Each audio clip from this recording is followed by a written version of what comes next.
Hi friends, আমি পায়েল। আমার রান্নাঘরে সকলকে স্বাগত।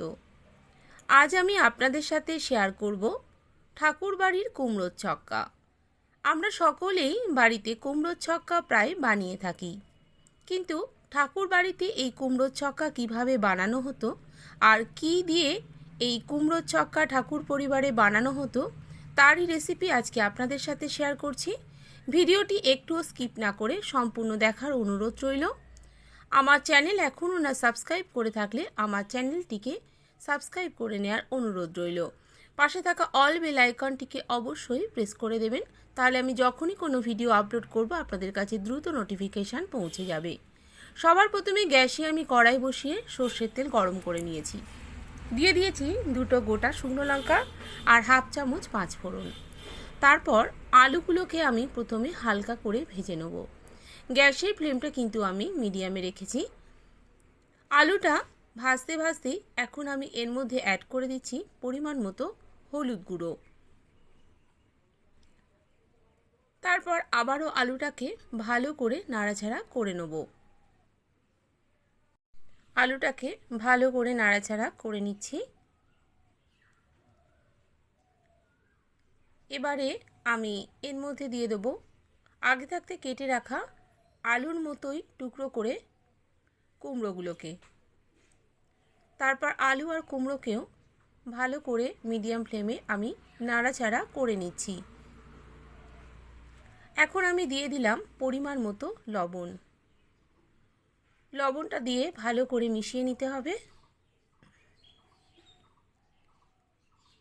এবারে আমি ওপর থেকে দিয়ে দিচ্ছি 2টো তেজপাতা আর হাফ চামচ হিং। হিংটা আর তেজপাতাটা এভাবে মাঝখানে দিলে এর ফ্লেভারটা তরকারিতে দারুণ আসে। আর দিয়ে দেবো এখানে জিরের গুঁড়ো আর ধনের গুঁড়ো হাফ চামচ করে। ঠাকুর বাড়িতে সমস্ত মশলায় বাটা মশলা ব্যবহৃত হতো।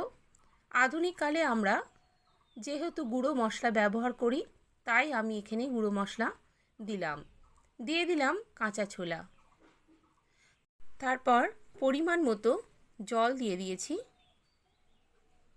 এখনো পর্যন্ত ঠাকুর পরিবারে যে বিশেষ উপকরণটি দেয়া হতো সেটি এখনও দেয়া হয়নি। এবারে গ্যাসের ফ্লেমটা লোতে রেখে ঢাকা দিয়ে রান্না করে নেব 4 থেকে 5 মিনিটের জন্য। 4 থেকে 5 মিনিট পর ঢাকা খুলে এখন আমি ওপর থেকে ছড়িয়ে দিলাম সামান্য পরিমাণ ময়দা আর দিয়ে দিচ্ছি ঘি।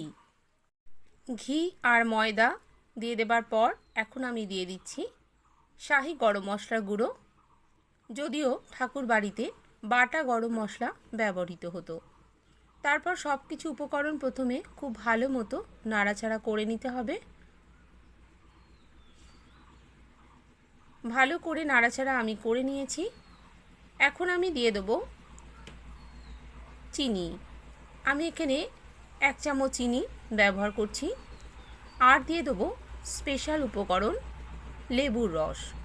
ঠাকুর বাড়িতে এখানে আম ব্যবহৃত হতো, আমি এখানে লেবুর রস ব্যবহার করেছি। আর দিয়ে দিলাম ভাঙা বাদাম। রোস্ট করে নিয়েছিলাম বাদামগুলোকে, তারপর এভাবে ভেঙে তরকারিতে ব্যবহার করলাম। তৈরি হয়ে গেল আমার ঠাকুর পরিবারের কুমড়োর ছক্কা। রেসিপিটা ভালো লাগলে লাইক, শেয়ার এবং কমেন্ট করার অনুরোধ রইল। আজ তাহলে এ পর্যন্তই। আবার রান্নার নতুন কোনো ভিডিও নিয়ে আপনাদের সামনে হাজির হয়ে যাব। আপনারা সবাই ভালো থাকবেন, সুস্থ থাকবেন, সাবধানে থাকবেন। আমার রেসিপিটি এতক্ষণ ধরে দেখার জন্য আপনাদেরকে অসংখ্য ধন্যবাদ।